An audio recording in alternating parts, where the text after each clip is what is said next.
मेरे प्यारे छात्र छात्राओं, मैं अपने YouTube channel Chakrapani Pandey KLIC पर आपका स्वागत एवं अभिनंदन करता हूँ। मैंने परसों आपको दूसरे पाठ्यक्रम के दौरान राजा, किसान और नगर के बारे में जानकारी दी थी और उसी के संदर्भ में आज हम आगे आपको महाजनपदों के विषय में आगे लेकर चलते हैं।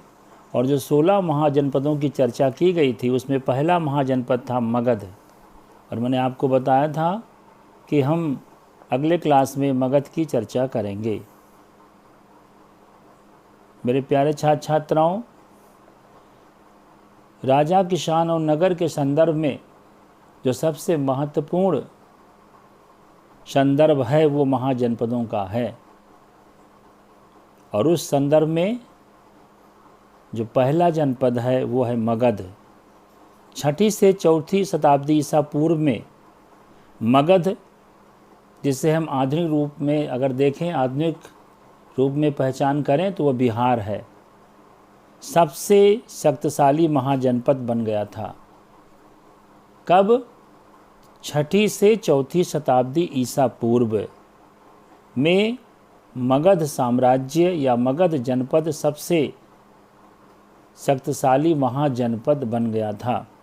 आधुनिक इतिहासकार इसके कई कारण बताते हैं। पहला कारण ये कि मगध क्षेत्र में खेती की उपज अच्छी होती थी। दूसरा ये कि लोहे की खदानें भी आसानी से उपलब्ध थीं। यदि हम लोहे की बात करें तो आप जानते हो कि झारखंड इसके लिए सबसे प्रसिद्ध राज्य है, जो बिहार को काटकर बनाया गया है।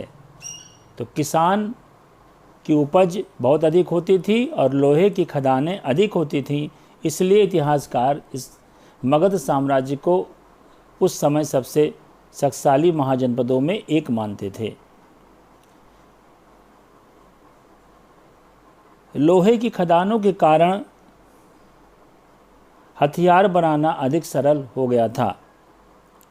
जंगली क्षेत्र में हाथी उपलब्ध होते थे, जो सेना के एक महत्वपूर्ण अंग थे। साथ ही गंगा और इसकी उपनदियों के आवागमन सस्ता व सुलभ होता था। गंगा और इसकी जो उपनदियां थीं उसके द्वारा आवागमन सस्ता और सुलभ होता था। लेकिन आरंभिक जैन और बौद्ध लेखकों ने मगध की महत्ता का कारण विभिन्न शासकों की नीतियों को बताया है।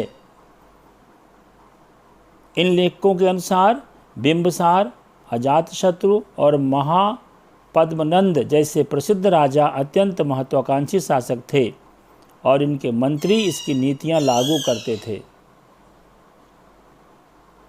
जो जैन और बौद्ध धर्म के पौराणिक ग्रंथ हैं, उन ग्रंथों में अपने शासकों को मगध साम्राज्य के शक्तिशाली होने का सबसे बड़ा कारण बताया है। प्रारंभ में राजगाह, जो आधुनिक बिहार के राजगीर का प्राकृतिक नाम है, मगध की राजधानी थी। आज भी अगर बिहार में आप जाइए टहलने के लिए तो नालंदा जिले के आगे राजगीर, जिससे पहले राजगाह कहा जाता था, वो मगध की राजधानी थी। आज भी राजगीर जगह उपलब्ध है।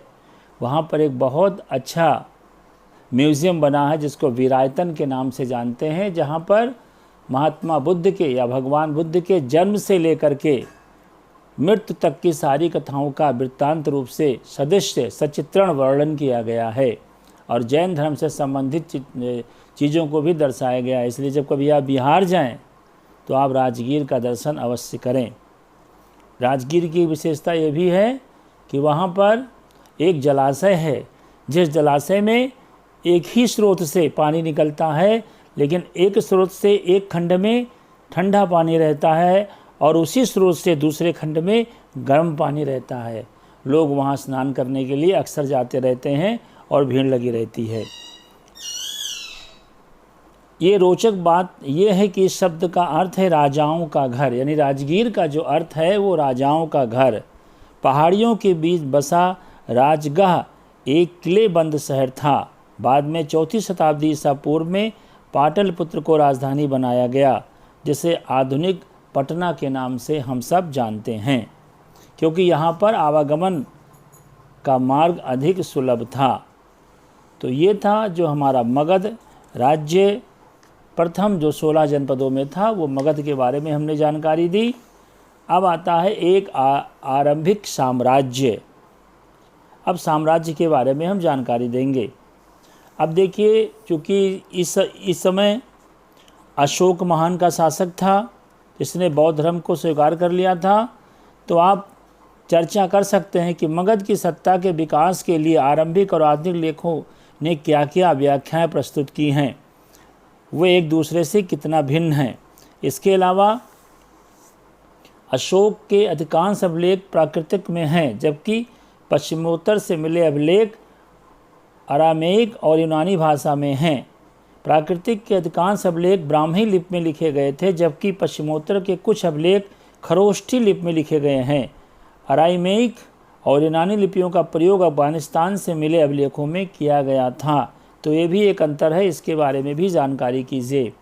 अब अगला हेडिंग है एक आरंभिक साम्राज्य। इसको ध्यान से सुनेंगे, ध्यान से समझेंगे। मगध के विकास के साथ साथ मौर्य साम्राज्य का उदय हुआ। मौर्य साम्राज्य के संस्थापक चंद्रगुप्त मौर्य का शासन पश्चिमोत्तर से अफगानिस्तान और बलूचिस्तान तक फैला हुआ था। उनके पौत्र अशोक ने, जिन्हें आरंभिक भारत का सर्वप्रसिद्ध शासक माना जाता है, ने कलिंग पर विजय प्राप्त की थी। ये कलिंग क्या है? जो आधुनिक उड़ीसा है, इसे कलिंग के नाम से पहले जाना जाता था। चंद्रगुप्त मौर्य, जिसने इस वंश की स्थापना की थी, उसका काल लगभग 321 ईसा पूर्व माना गया है। तो आपने ध्यान से सुना, जो आरंभिक साम्राज्य आया वो मौर्य साम्राज्य का उदय हुआ, जिसकी स्थापना चंद्रगुप्त मौर्य ने सन 2321 ईसा पूर्व में की थी, जिसके पौत्र अशोक ने आरंभिक काल में कलिंग पर विजय प्राप्त किया और सुप्रसिद्ध शासक बना। आपको ये भी जानकारी बता दें कि अशोक ने कलिंग युद्ध के बाद ही बौद्ध धर्म को स्वीकार कर लिया था। अब मौर्य साम्राज्य के बारे में जानकारी कहाँ से प्राप्त होती है, इसके संदर्भ में कुछ चर्चा करेंगे। मौर्य साम्राज्य के इतिहास की रचना के लिए इतिहासकारों ने विभिन्न प्रकार के स्रोतों का उपयोग किया है, साक्ष्यों का उपयोग किया है। इनमें पुरातात्विक प्रमाण भी शामिल हैं, विशेषतया मूर्तिकला। मौर्यकालीन इतिहास के पुनर्निर्माण हेतु समकालीन रचनाएं भी मूल्यवान सिद्ध हुई हैं। जैसे चंद्रगुप्त मौर्य के दरबार में आए यूनानी राजदूत मेगास्थनीज द्वारा लिखा गया विवरण, आज इसके कुछ अंश ही उपलब्ध हैं। एक और स्रोत जिसका उपयोग प्रायः किया जाता है वह है अर्थशास्त्र। आप जानते हैं कि अर्थशास्त्र संभवतः इसके कुछ भागों की रचना कौटिल्य या चाणक्य ने की थी। कौटिल्य, जिसका उपनाम चाणक्य ही था, इसके कुछ भाग की रचना की थी। एक बात को ध्यान रखिएगा, कहा जाता है कि कौटिल्य ने अर्थशास्त्र लिखा था, लेकिन कौटिल्य ने अर्थशास्त्र के कुछ अंशों का ही लेखन कार्य किया था, जो चंद्रगुप्त मौर्य का मंत्री था। साथ ही मौर्य शासकों का उल्लेख परवर्ती जैन, बौद्ध और पौराणिक ग्रंथों तथा संस्कृत वाङ्मय में भी मिलता है। यद्यपि उक्त साक्ष्य बड़े उपयोगी हैं, लेकिन पत्थरों और स्तंभों पर मिले अशोक के अभिलेख प्रायः सबसे मूल्यवान स्रोत माने जाते हैं। प्रायः सबसे मूल्यवान जो स्तंभों पर लिखे हुए हैं। अशोक वो पहला सम्राट था जिसने अपने अधिकारियों और प्रजा के लिए संदेश प्राकृतिक पत्थरों और पालिश किए हुए स्तंभों पर लिखवाया था। ये भी एक बहुत महत्वपूर्ण बात है। अशोक एक पहला ऐसा सम्राट था जिसने पत्थरों को चिकना करके, पालिश करके अपने प्रजा के लिए संदेश, यानी जो वो कहता था, जो भी प्रजा के लिए वो आदेश निकालता था, उसने उसके ऊपर उसको लिखवाया। अशोक ने अपने अभिलेखों के माध्यम से धम्म का प्रचार किया। धम्म मीन्स, धम्म का मतलब धर्म, बौद्ध जो उसने स्वीकार किया था उस धर्म का उसने प्रचार किया। इसमें बड़ों के प्रति आदर, सन्यासियों और ब्राह्मणों के प्रति उदारता, सेवकों और दासों के प्रति उदार व्यवहार तथा दूसरे के धर्मों और परंपराओं का आदर शामिल है। ये सम्राट अशोक ने अपने अभिलेखों और स्तंभों पर लिखवाए थे। बहुत ही सुंदर बात अशोक ने लिखवाई थी। आज भी यदि कभी आप सारनाथ में जाएं, जो बनारस से लगभग 10 किलोमीटर दूर पर स्थित है, तो वहाँ पर बौद्ध यानी अशोक से संबंधित, बौद्ध धर्म से संबंधित तमाम चीज़ें मिली हैं। इसमें अशोक के तमाम स्तंभ और अभिलेख भी मिले हुए हैं, जो आज भी वहाँ के म्यूज़ियम में रखे हुए हैं। आप उसको देख सकते हैं, उसका दर्शन कर सकते हैं। अब साम्राज्य का प्रशासन आता है। मौर्य साम्राज्य के 5 प्रमुख राजनीतिक केंद्र थे। राजधानी पाटलिपुत्र और 4 प्रांतीय केंद्र तक्षशिला, उज्जैनी, तोसिल और स्वर्णगिरि थे। इन सब का उल्लेख अशोक के अभिलेखों में मिलता है। यदि हम इन अभिलेखों का परीक्षण करें तो पता चलता है कि आधुनिक पाकिस्तान के पश्चिमोत्तर सीमांत प्रांत से लेकर आंध्र प्रदेश, उड़ीसा और उत्तराखंड तक हर स्थान पर एक जैसे संदेश उत्कीर्ण किए गए हैं, अर्थात लिखे गए हैं। ये बहुत बड़ी बात है, ध्यान से सुनिएगा। आधुनिक पाकिस्तान के पश्चिमोत्तर सीमांत प्रांत से लेकर आंध्र प्रदेश, उड़ीसा और उत्तराखंड तक हर स्थान पर एक जैसे संदेश लिखे हुए मिले हैं। क्या इतने विशाल साम्राज्य की प्रशासनिक व्यवस्था समान रही होगी? इतिहासकार अब इस निष्कर्ष पर पहुंचते हैं कि ऐसा संभव नहीं था। साम्राज्य में शामिल क्षेत्र बड़े विभिन्न और भिन्न भिन्न प्रकार के थे। कहाँ अफगानिस्तान की पहाड़ी क्षेत्र और कहाँ उड़ीसा के तटवर्ती क्षेत्र। यह संभव है कि सबसे प्रबल प्रशासनिक नियंत्रण साम्राज्य की राजधानी तथा उसके आसपास के प्रांतीय केंद्रों पर रहा हो। इन केंद्रों का चयन बड़े ध्यान से किया गया। तक्षशिला और उज्जैनी दोनों लंबी दूरी वाले महत्वपूर्ण व्यापारिक मार्ग पर स्थित थे, जबकि स्वर्णगिरि अर्थात सोने के पहाड़ कर्नाटक में सोने की खदान के लिए उपयोगी था।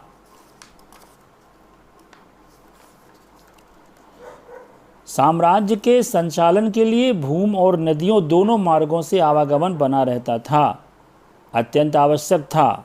राजधानी से प्रांतों तक जाने में कई सप्ताह या महीने लग जाते थे। इसका अर्थ ये है कि यात्रियों के लिए खान पान की व्यवस्था और उनकी सुरक्षा भी करनी पड़ती थी।